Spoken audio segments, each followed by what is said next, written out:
Hello, everyone. You are welcome to our session today, and I would like to offer our sincere appreciation for all of you. This is the ASLM special COVID-19 session number 5, an initiative of ASLM together with the Africa CDC, FIND, IQVIA, the Korea World Bank Partnership Facility.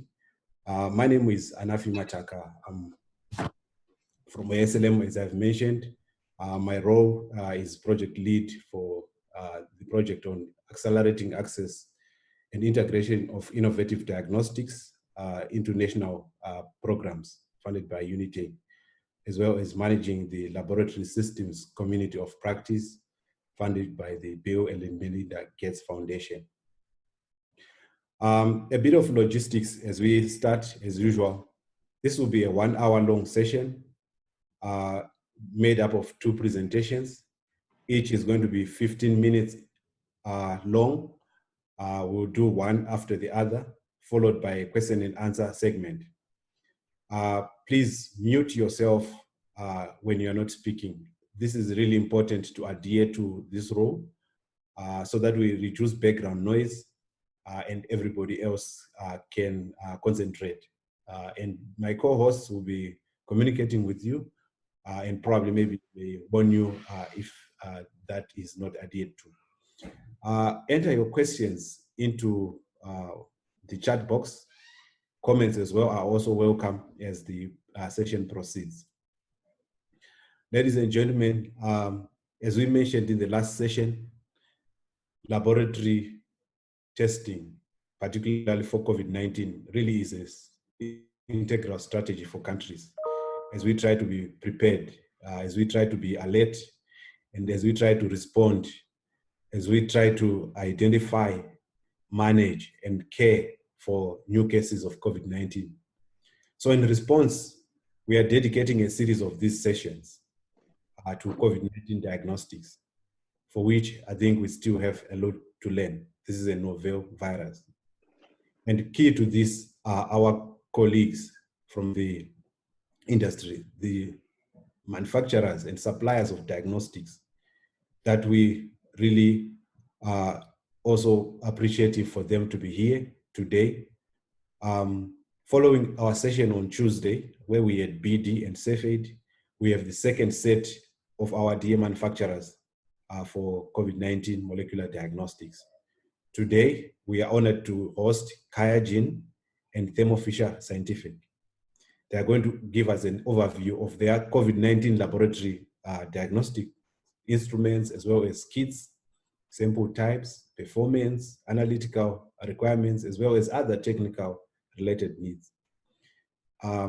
Please note, we are not here to provide a marketing platform for industry, but given the fact that we are here really to bring our colleagues from the industry on this platform so they can actually contribute to the fight in providing us the knowledge that we need. So as a result, we'll try to avoid questions that are sort of biased towards marketing, as well as issues on pricing and things like that, for which we will create different platforms for that to appraise ourselves on what's available. So we'll start with QIAGEN. Our first presenter is Dr. Davide Manissero, who is currently the Chief Medical Officer, Infection and Immune Diagnostics at QIAGEN. And he is also an honorary senior lecturer in public health at the University College of London. His experience spans from diagnostics to drug development, including novel anti-tubercular drugs and gram-negative MDR cephalosporins. Previously, he has held senior public health positions at WHO, as well as the European CDC. He has published over 70 peer-reviewed articles and conference abstracts on tuberculosis, and it is rightly so is regarded as an expert in this field. He's also a fellow at the WHO Collaborating Center for TB, tried it in Italy. So Davide, over to you and take us through. Thank you, Nafi. I will try to share my screen.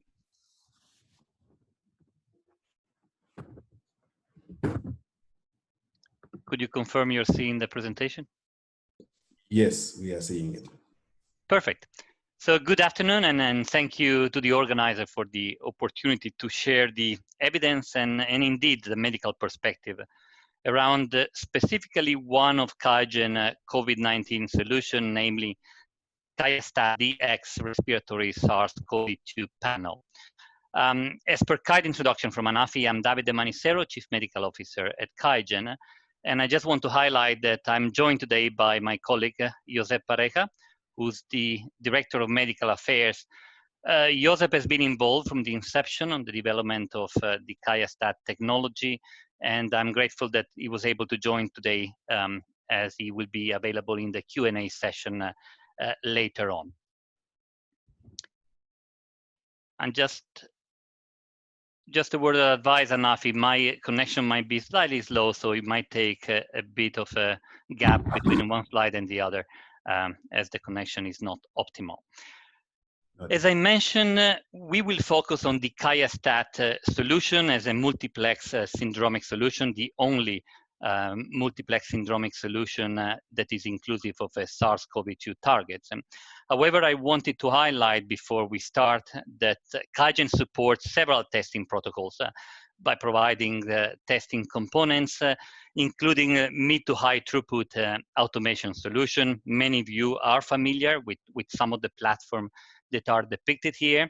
Indeed, QIAGEN portfolio of RNA extraction includes kits that can be automated on the QIAsymphony platform for once, but as well as the EZ1 instrument and the QIAcube.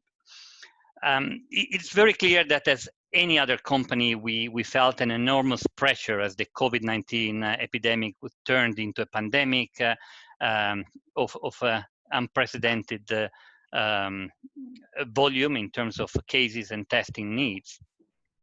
And therefore, we had to respond to that. Our dedicated global team had been working around the clock to ensure availability of the existing testing solution, but as well getting into gear in development of new solution. What I want to highlight is the work of my manufacturing colleagues really in scaling up production. We have moved to 24 hours, 7 days a week operation at our manufacturing sites. And indeed, I can confirm that over the last 8 weeks, we've been able to increase output throughout the testing kits and other platform by approximately 70%.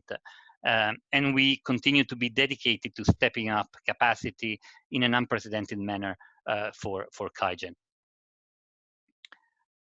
However, as I mentioned at the beginning, this presentation will focus on QIAGEN and QIAstat solution, as this is the only respiratory syndromic diagnostic that has integrated SARS-CoV-2 to other 21 respiratory pathogens. Now, the opportunity here is related to the fact that prior to the inclusion of the SARS-CoV-2 targets, the respiratory panel had been available as a CE-IVD and an FDA-approved product for some time. And as I will elaborate later, this provided an opportunity to move very quickly in developing this integrated syndromic solution.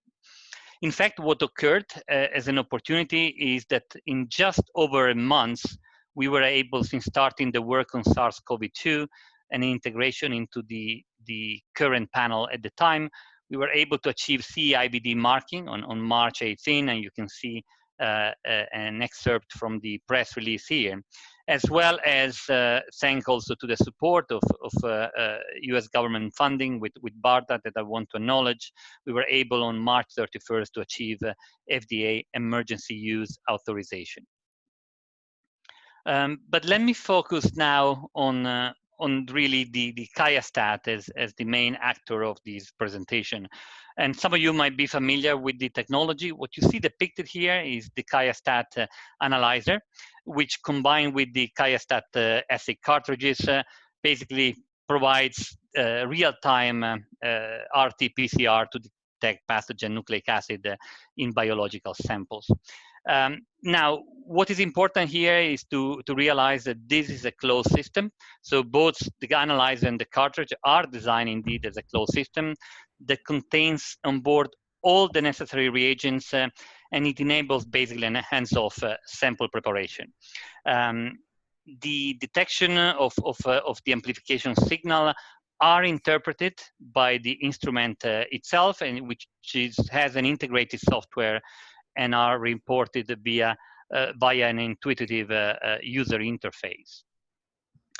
You can see here in a nutshell all the characteristics that go from connectivity all the way to a very user-friendly interface, which compounded by a very hands-off approach, you will see brings the turnaround time advantage in total of 67 minutes plus a minimal, as I say, hands-on of a minute or so, which really we feel, along with the multiplexing and syndromic solution, which I will elaborate on later, brings a key advantage, particularly when we are facing an epidemic like the COVID-19 epidemic, where time to isolation is of essence in curbing the epidemic.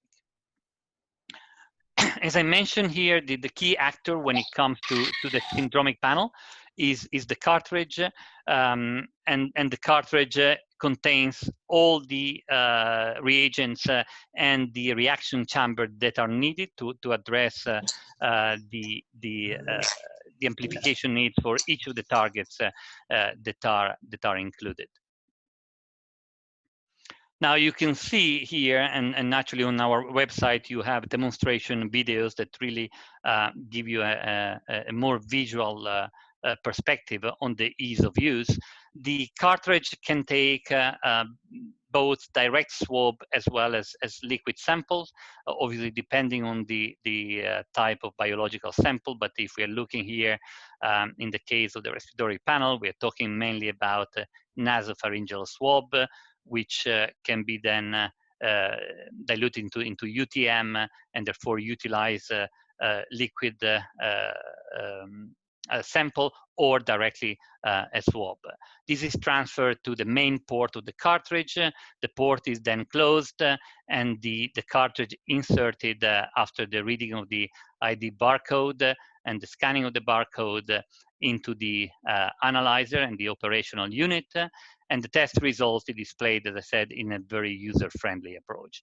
So from cartridge scanning to delivery of the results, we're talking about a turnaround time of 67 minutes plus the minimal hands-on that really is a matter of a minute or so. One key feature as well, let me just clarify, first of all, from a regulatory standpoint, the indication on use of QIAstat is of qualitative use only. So there shouldn't be any quantitative interpretation in the results. However, what we provide and what QIAstat provides to the laboratories and particularly to the molecular experts that are utilizing the platform is access to what we commonly refer to the black box, which is access to both the amplification curve as well the CT value, the so-called cycle threshold value, which is an indirect way of quantifying the concentration of the template relating to the PCR cycle. Again, this is not to provide any quantitative interpretation, but is a piece of information that laboratories find particularly of importance in validating results. Now let's jump into the actual development of the SARS-CoV-2 panel. Now, I mentioned at the beginning the opportunity that we had in our hands was the fact that we had on the market available a respiratory panel with 21 targets under the CIVD approved product, distributed over 7 chambers, including the internal control. What had occurred is the confirmed that COVID-19 low in 120 just been. Thank you. If you can please go on mute. That should work now. So the A chamber had been kept empty throughout the life cycle of the product over the past years. And immediately when we decided very early to tackle the COVID-19 or to contribute to tackling the COVID-19 epidemic from a diagnostic point of view, we felt we had the opportunity to bring to the medical community a syndromic solution. We felt this was really important because if you refer to the early guidance, both from US CDC, from various public health authorities in Europe as well as in Asia, there was a clear indication on the need, particularly in the early phase of the epidemic, not only to test for COVID-19, but for other respiratory pathogens. I will elaborate that further on, but we felt that this was an incredible opportunity. And the opportunity was in the fact that we could have added, and we did indeed add the targets for the COVID-19, for SARS-CoV-2 in this empty chamber without interfering with the rest of the approved panel and creating any potential misinterpretation of results or failure or influencing the microfluidics of the cartridge. Due to the fact that we were adding a novel target in a completely separate manner to all the other targets distributed, including the internal control over 7 chambers.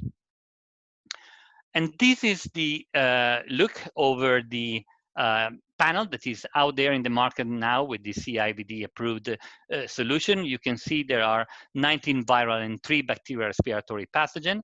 And you can see, interestingly, is that we cover 4 seasonal coronavirus plus the SARS-CoV-2. Just a word of note here, the enterovirus and rhinovirus that are listed here are both detected, but they are not differentiated. They are reported as a single target, just as a clarification. But in summary, what we did here is that the panel that was in the market was exactly what you see here. We added a SARS-CoV-2 corona for a total of 22 targets, 19 viral and 3 bacterial. Now, one of the key questions is always, how did we come about in selecting the target region and developing our primers? Well, on this slide, we are just trying to summarize this against the structure of the coronavirus genome. And you can see here that our proprietary QIAstat SARS-CoV-2 targets the ORF1b, or the RNA-dependent RNA polymerase region, and the E gene, which is in a way similar to the WHO target region, but different from other, including the US CDC, which contains the N gene. Now, the basis for choosing those gene targets, but particularly constructing the primer design in the way that we did, was based on assessment of alignment and variability of the region selected, but particularly on achieving maximum sensitivity and specificity, but really sensitivity here was a must within our cartridge system. And that's how the decision was guided. It was not guided in terms of referring to what was being produced as evidence in the early phase of the epidemic. Those were, in a way, arbitrary choices. We really run in plates and in cartridges a number of primers targeting different regions, and we came to maximizing sensitivity by choosing exactly these two targets and the specific primer design. We achieved an excellent analytical specificity and sensitivity. What I would like to remark that we are not finding any cross-reaction with the circulating seasonal coronavirus. And in terms of analytical sensitivity, we achieve a limit of detection in cartridge of 500 copies per mil, which is on par and often lower than many of the LODs that are present now with alternative tests. So the other key question I often get and would like to anticipate, for the purpose of time, I didn't prepare a slide on this, but it's a question of how does our design behave vis-a-vis the variability in the genome that is being reported on a very frequent basis as the sequence are being uploaded to global databases. Well, what we are doing, we are aligning our primers against these sequences on a weekly basis. And I'm glad to say that so far our primers and sensitivity particularly has not been affected. We have prepared a peer-reviewed publication, which is under the late stages of peer review, where we have reported up to week 15 our analysis, where 99.4% of the genome that we assessed matches our primer design, and those 0.56% of variability, we assess them in vitro, corroborating no loss of sensitivity so far. Again, this has been submitted, and we hope to have this publication soon out there in the public. In terms of clinical data, we have, I must say, 2 ongoing prospective clinical trials in Europe, which again, they're moving really fast in terms of recruitment, so we will be able to report on those. In terms of regulatory requirement, we put in place a clinical validation with 1 hospital in France, where we achieve 100% PPA and MPA. You can find these in the product IFU, but of relevance here was the 100% concordance, with the comparator here being the WHO design, and a good specificity in terms of no cross-reactivity found with any of the seasonal coronavirus, which I tend to remark being one of the most important features in the operational characteristic of a corona test, I believe. Now, let me just dwell a bit in the peculiarity of our solution, and I really want to wear a medical hat when I in the next 3 or 4 slides, because I feel what we require here is to spend some time discussing why a syndromic solution, and what can a syndromic solution bring to the table of addressing the epidemic. Obviously, there are plenty of solutions out there, and in the current situation, every little helps. So I don't think we are here to discuss any prevailing methodology over the other. But what I would like to highlight is 2 issues that syndromic solution like QIAstat can bring to the table. One is the time to diagnosis. I mentioned at the beginning, this is a solution that brings within the hour, so 67 minutes, an assessment over 22 pathogens, including COVID-19. What we know is that even, and you see here to the left, even before the COVID-19 epidemic, we knew the importance, particularly in respiratory infection, of intervention in diminishing the R0, the reproduction number, and that is the number of efficacious contacts, as well as the duration of illness. Whether that is through suppressing of the viral load or other approaches such as isolation, I think is key. And even more, it is important to have a very rapid near patient solution where the turnaround is within the hour in isolating the patient. And you see here to the right is the model that has been recently published by Helwell et al. on the COVID-19 epidemic, showing the clear impact of time to isolation in curbing the epidemic and bringing the R0 close to 1. So we feel that a syndromic solution with that time of turnaround time could really make an impact. But similarly as well, it's the multiplex and syndromic solution itself that could be an advantage. Now, let me just elaborate on these 2 pieces of work, which I think are revealing. They're both from France. The one on the left was published well before the COVID-19 epidemic. And what this is demonstrating is that even before the COVID-19 epidemic, if you look at the flu season, but even outside of the flu season, but let's say in the flu season, and where you want to monitor from a differential diagnostic point of view, the influenza-like illness, the ILI, there is a high level of heterogeneity in terms of differential diagnosis. Obviously, if you look at corona at the time, it was slightly discounted from a clinical point of view because of a relatively relative benign outlook with the seasonal corona. But you can see the seasonal corona has got a very constant percentage throughout the flu season, and it maintains also during the summertime. Now, what you see here to the right is the testing of ILI during the early corona in France before they detected any.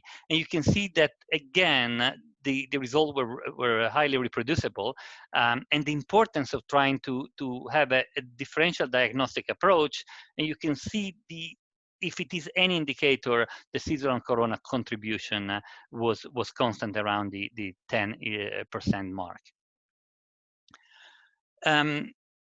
As we move into the COVID-19 epidemic, I think many are realizing the importance of the syndromic solution, particularly within the peak of the epidemic, but even more importantly so at the tails of the epidemic, at the beginning, and hopefully when we start coming down through the peak. This is an Italian study done by the Spallanzani Hospital, which is the center of reference in Rome, which clearly demonstrated, again, during the early phase of the epidemic, they highlighted the importance of having a complete differential diagnostic approach when you have a need to differentiate flu from COVID-19 from any other respiratory pathogen. And this becomes ever more important when you are in that phase of the epidemic where COVID-19 is not the predominant. Let me just use epidemiological terms here. If you are at the peak of the epidemic, obviously the positive predictive value of a COVID-19 test, but even just of the presentation of influenza-like illness or interstitial pneumonia in the A&E department is pretty predictive. If you move into control, that predictivity will be lost, and therefore you need a very powerful multiplex with a low turnaround time if you really want to address this from a differential diagnostic point of view, which has got a systemic impact, for example, on managing resources in hospital, freeing beds when you know that the patient has got an alternative diagnosis. And I would like to conclude from a point of view of certainly none of us has a crystal ball in predicting what will happen. Probably what we can guess is this will be with us for a long time. This is very different from the original 2004 SARS epidemic, which even though had a very similar R0, had a very similar transmission model, which was driven by heavily, severely symptomatic patient, easily to identify and isolate. What we see here is a behavior where transmission is mediated by asymptomatic individual as well. I would invite all of you to read this paper by Kiesler et al. The reference is at the bottom of the slide, because they develop a model which draws onto a number of parameters which I feel are key in understanding what will be the endemicity evolution of COVID-19, which will be based on seasonality, duration of immunity, and the strength of cross-immunity from other human coronaviruses. But most importantly, they draw a parallel with the behavior of other beta coronavirus that over the century turn into an endemic seasonal corona. So I think they'll become very important. What is very clear, and that's where syndromic with a quick turnaround time can play a role, is that we will be facing, particularly in the traditional flu season, which I think we will abandon the term, we will be facing a differential diagnostic challenge, which will be key in understanding how to tackle, both from a therapeutical, but as well from a public health isolation point of view. And with that, I would like to conclude. Thank you very much. Thank you once again, David, for the wonderful presentation. We went slightly behind, above the time. We will try to catch up. So as promised, our next presentation, please, we will take the questions after this presentation from Thermo Fisher. And we are honored to present to you Mr. Riegardt Johnson. Johnson is a field application specialist for Thermo Fisher Scientific since 2017. He's based in the Western Cape, South Africa, and holds an MSc in genetics from the University of Pretoria. He is providing technical support for the qPCR instrument range from Applied Biosystems and Thermo Fisher Scientific, as well as the Thermo Fisher reagents and kits. He is also a certified field service engineer for the ABI 7500 and ABI 7300 Quantity Studio VIA 7, as well as the Quantity Studio 6.7 real-time PCR. Ladies and gentlemen, let's welcome Mr. Johnson. Over to you, Johnson.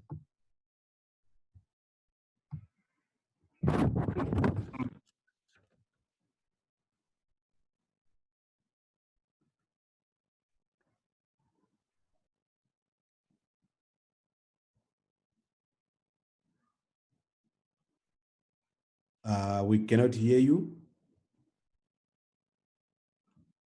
Kindly check if you are not on mute.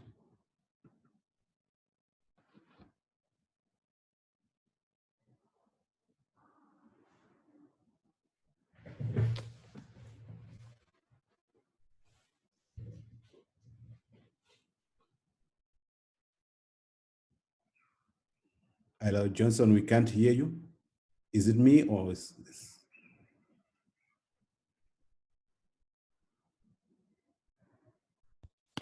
We can't hear you. No, it's not you. We also can't hear. Okay. I also can't hear. I can't hear either. All right, noted. I can't hear anything. I can't hear also.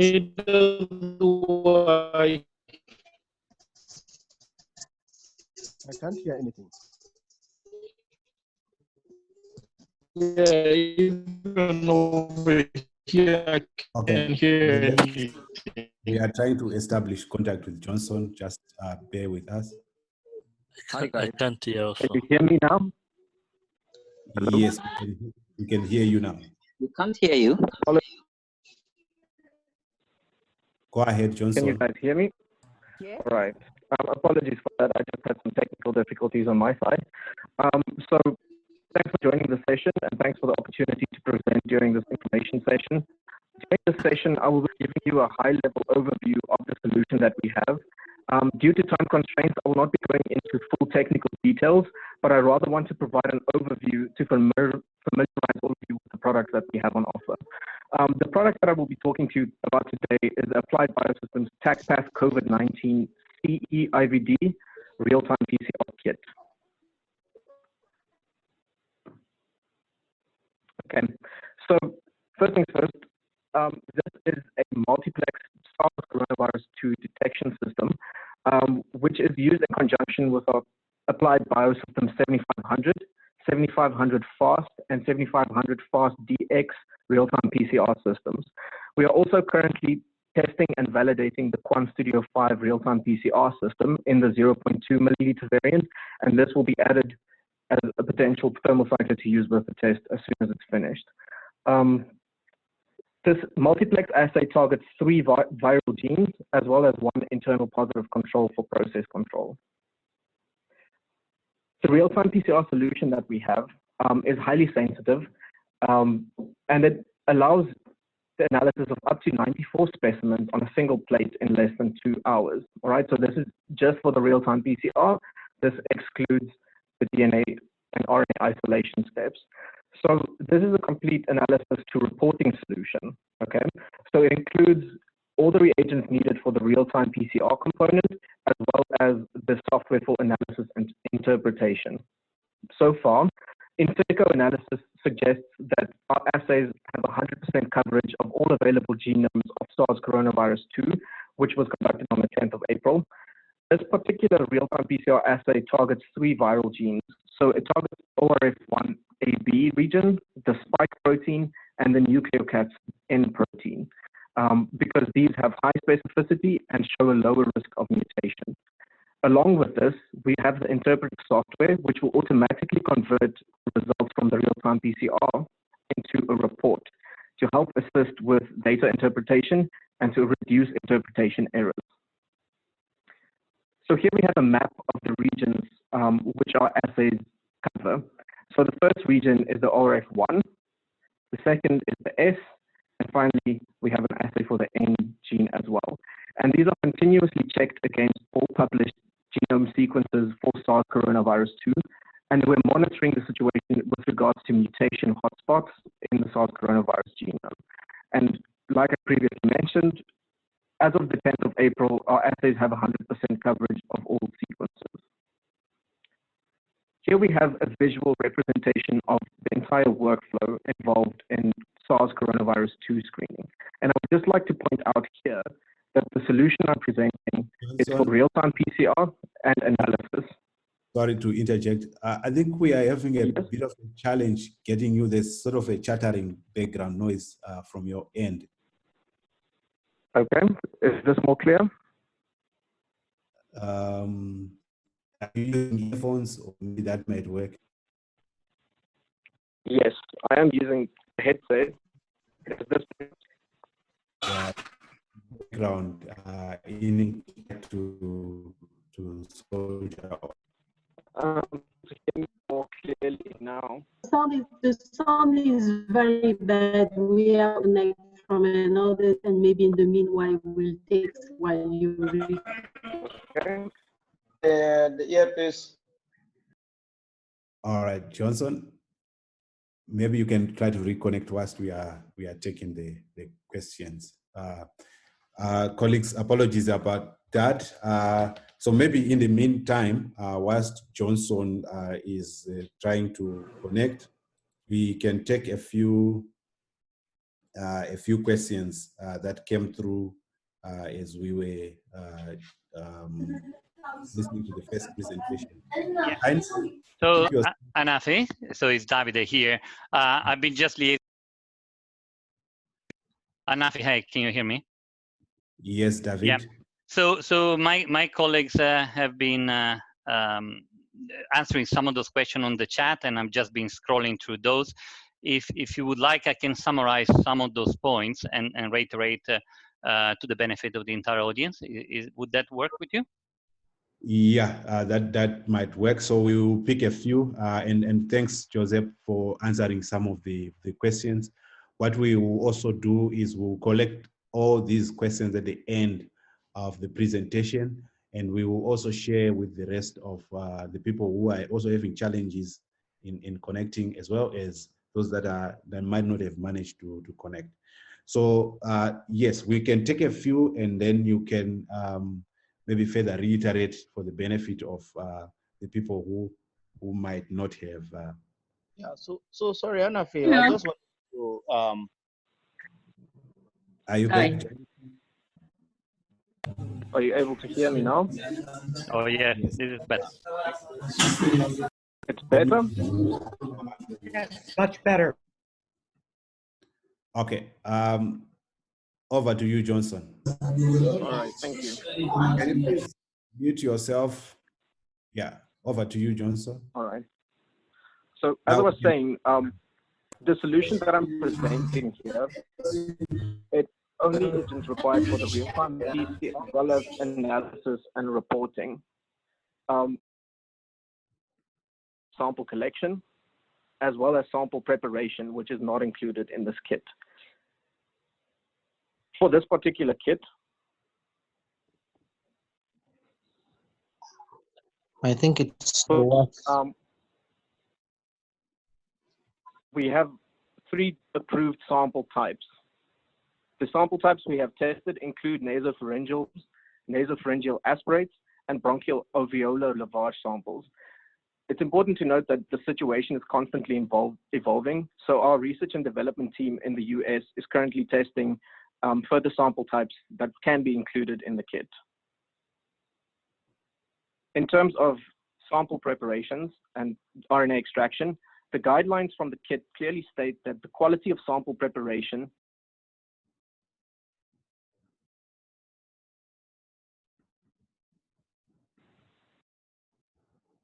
is purification methods that they have extensively tested and made sure it works and delivers high purity RNA. We also have a recommendation for laboratories that do not have a recommended or a selected method of RNA isolation. They can use the MagMax viral pathogen, the MagMax viral pathogen 2 kit, or the MagMax 96 viral RNA isolation kit or equivalent. So it's important to note that all of these recommended kits are magnetic bead-based kits, which are compatible with high throughput automation extraction platforms, but they can still be used for manual processing of samples. In terms of the extraction workflow, you would typically start by preparing the work area just to make sure that all the reagents and consumables are on hand. We recommend preparing 80% ethanol fresh and not using stored diluted ethanol. You would then prepare the sample processing plates, which contains the buffers and elution buffer. And finally, you would start to prepare the sample, which is the lysis and proteinase K step, after which the extraction is performed either manually or on a Kingfisher system. The sample can then be stored or immediately processed on the real-time PCR. Okay. Further guidelines, the TACPAT COVID-19 CE-IVD real-time PCR kit has been tested and found compatible with many different sample extraction methods, but these have to be subject to internal laboratory testing to ensure that they provide highly pure viral RNA, which is free from inhibitors, and it maintains the nucleic acid integrity to ensure the sample is not degraded. Furthermore, the CE-IVD kit includes an MS2 phage control, which is provided with the kit, and this has to be used in combination with sample preparation to monitor the absence of inhibitors as well as the reverse transcriptase PCR reaction. So this is a reagent that is spiked into the lysis step of the extraction, and we also recommend having a negative extraction control that contains 10 microliters of this MS2 phage control. This purified negative control will then be used as a negative control for reverse transcriptase PCR reaction. Okay, so back to the overview of the workflow.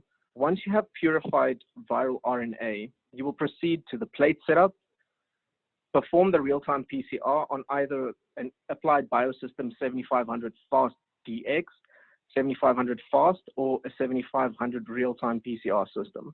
Also, just note that we are in the process of validating the QuantStudio 5 real-time PCR system. After the run is finished, the user will transfer the run file and use the COVID-19 interpretive software to generate a report and interpret the data. In terms of what's included in the kit, for the 1000 reaction kit, we have 1 tube of multiplex assay that contains the primers and probes for the ORF1a-B gene, the N protein, the S protein, and the MS2 internal positive control. We also supply 10 tubes of MS2 phage control, which is spiked into the lysis step of extraction. We provide 10 tubes of in vitro transcribed RNA controls, as well as a buffer to make a dilution for these positive controls. And lastly, the kit also includes master mix. In terms of the targets, this particular multiplex uses FAM for the ORF1a-B target. It uses VIC for the N protein assay. It uses ABI dye for the S protein. And lastly, it uses June dye for the MS2 control. It's important to note that ABI and June dyes are not by default calibrated on 7500 systems, so the calibration needs to be performed before the kit can be used on the instrument. In terms of the reaction setup, you would combine the required volumes of reagents to make up a reaction mix. This is transferred onto a 96-well plate, 20 microliters to each reaction.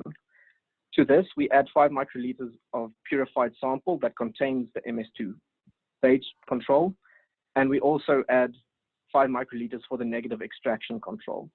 For the positive control, we use 2 microliters of the control plus 3 microliters of water.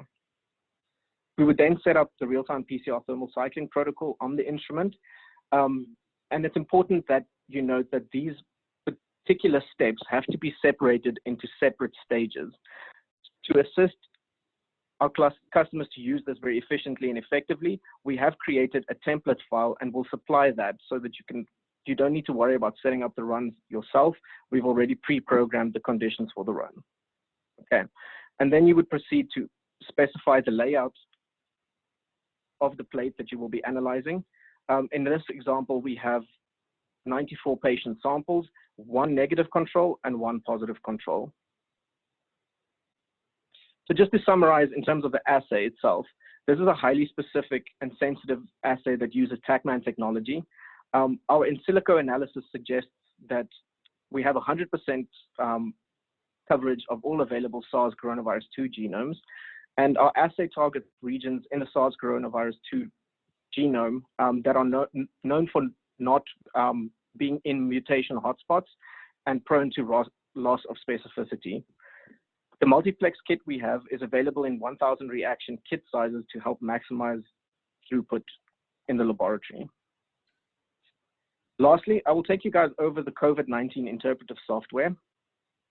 So this new software has been designed really for decreasing the complexity of analysis and decreasing the interpretation time, and also eliminating subjective interpretation. So this COVID-19 interpretive software takes the real-time PCR result file and automatically interprets the results to generate a report. Following the real-time PCR run, the COVID-19 interpretive software performs specific QC checks for the negative and positive control, and then flags this if the positive and negative control fails, and it alerts the user. The software is then also able to generate an interpretive report for each specimen, which the user can export. Okay. In terms of the software, it's important to note that for the thermal cyclers, the real-time PCR systems, they all have their own software that controls the instrument. The COVID-19 interpretive software needs to be installed on a separate computer. This software is only used for data interpretation and not for controlling the real-time PCR system. Once you import the results into the COVID-19 software, it uses this interpretation scheme to generate a report.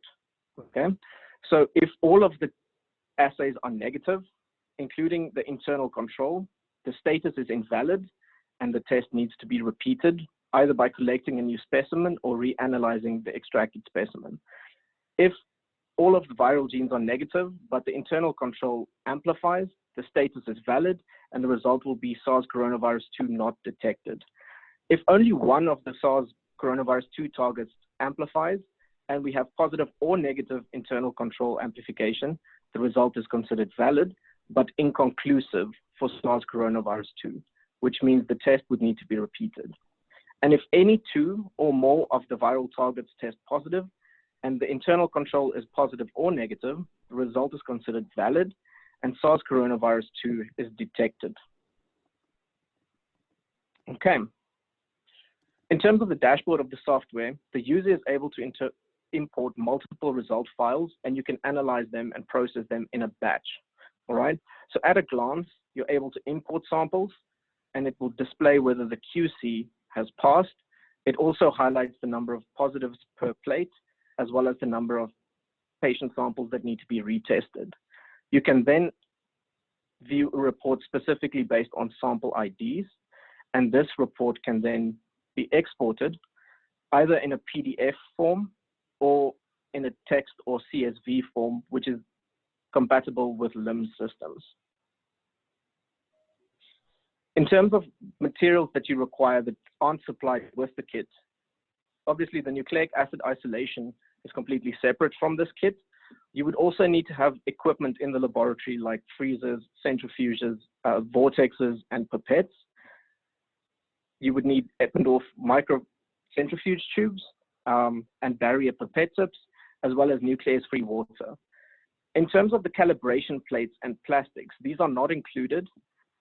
Please contact us if you need specific part numbers, because these may vary depending on the instrument model that you use for the test. Okay. We also have performed some performance testing using the kit.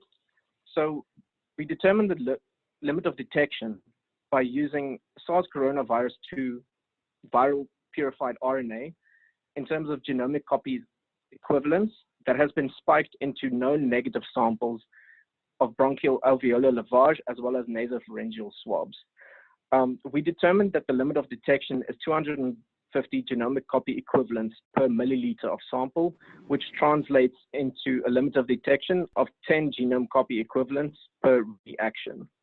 We have also performed reactivity and inclusivity analysis based on in silico comparison to all published genomes in GenBank and GISAID, and we found that there's 100% homology for our assays with a single exception, and this particular isolate showed a 1 base pair mismatch in one of the reverse primers, which correspond to 95.6% homology. However, this particular mismatch does not affect the performance of the assay. Okay. Lastly, we did a clinical evaluation study to evaluate the performance of this TaqPath COVID-19 kit using nasopharyngeal and bronchial alveolar specimens. A total of 60 contrived positive specimens were tested, with 30 of them being nasopharyngeal swabs and a further 30 tested from bronchial alveolar lavage. These samples were contrived by spiking a known concentration of SARS coronavirus 2 RNA into the sample relative to the limit of detection of the kit, and it was then tested using the TaqPath COVID-19 RT-PCR kit. In addition to the 60 positive samples, we also tested 60 known negative specimens, 30 for each sample type. In the end, the concordance was 100% for known positive samples for bronchial alveolar lavage as well as nasopharyngeal swabs. Okay, and with that, I would like to thank everyone for your attention. Apologies for the various technical difficulties. We would love to hear further from you guys if you are interested in using the solution. I've provided some links with to web pages for specific SARS coronavirus 2 products, as well as the solution I've presented here. We also have a qPCR learning center, which contains information not specific to this assay, but to qPCR in general. Okay, and then lastly, if you have any further queries and you would like to discuss things, please send an email to africaleads@Thermo Fisher. You can also contact Joanne Mizrahi for sales-related questions, or you can contact myself if you have any technical questions. Okay, thank you. Thank you, Johnson. You can stop screen sharing. Thank you again for the wonderful presentation, and apologies for the bad sound. We struggled to hear Johnson a little bit towards at the beginning. It got better a little bit, but we hope we should be able to get both of the gentlemen answer most of the questions that have been raised in the chat as soon as possible, so that we can be able to share with the rest. So I'll take just a few questions because we are almost really running down the line. Hello. So the questions we are taking from the chat, apologies, sorry, let's pick the few questions that are in the chat. I think that may be fair that way. So these are picked randomly. I think we will also try to pick those that may be applicable to both. Some of them have already been responded to. I see one that says, have you ever done an analysis on one target, the 1N gene target versus 2 targets? Just in case someone uses an assay that targets one with one target and want to compare with yours or anyone with data. Have you ever done analysis of 1 versus 2 targets? Somebody, Abutamo, will you kindly stop sharing so that I think the respondents can respond to these questions? Please, thank you. Over to you, Johnson and Davide. Any analysis of 1 versus 2 target genes from your perspective? Well, I mean, I can answer for us. I mean, being a closed system, as I said at the beginning, we evaluated several primer design, including combination. and the combination of targets, of the two targets, the E gene and the ORF1b, is the one that was achieving the highest sensitivity. So we did all the potential primer and targets at the beginning in the development phase, but the end result in this closed system is that you cannot really differentiate which the targets. The targets are reported as a single one. We use the same fluorescence dye for both primers, and we take the results of the cartridge, and the result of the cartridge has been validated. And this answer to a previous question as in a qualitative way, utilizing the signal of the combined targets in the same chamber with the same fluorescence, and that's how the test has been validated. Okay, thank you. Johnson? Hi. So in terms of testing single versus multiple assays, that's not really something we've done as part of this kit because it has been validated as a multiplex. However, there is information available in publications, and as the situation evolves, that if you only test a specific single assay, there is the risk of false negative results, and the risk is much higher if you only have a single assay versus multiple assays. Okay, thank you. Taking another maybe cross-cutting question, picking up from false negatives, I think there were also quite a number of questions regarding sensitivity and specificity of these kits and tests that you have presented. Any quick summary on that? Well, what I can summarize, I mean, I presented, and there were some comments on that, the data on the CIBD, and that is data on clinical sample with an N that is not of the largest. However, what I haven't shown, which again has provided the same results in terms of sensitivity, and basically we haven't found any false negative, is the same type of analysis that had been done by the Thermo Fisher colleagues on contrived samples. I didn't present it today because it's in relation to the FDA, so regulatory-wise it was a different region, but we confirmed that with the data. And as I mentioned, we have 2 clinical trials ongoing as well that should further validate that. Okay, thank you very much. Johnson? So for the clinical testing that we've done, the sensitivity in terms of limit of detection was 10 copies per reaction, and it was 100% specific based on in silico analysis. We also did the clinical study with 60 contrived positives and 60 negative samples, and it had 100% concordance with known status. Okay, thank you. Ladies and gentlemen, we acknowledge, I think, that there are many questions, but we are right on the towards the end of the hour. What we promised, I think most of the questions have been answered in the chat. So I think this may come to you a little bit quicker than what we usually do.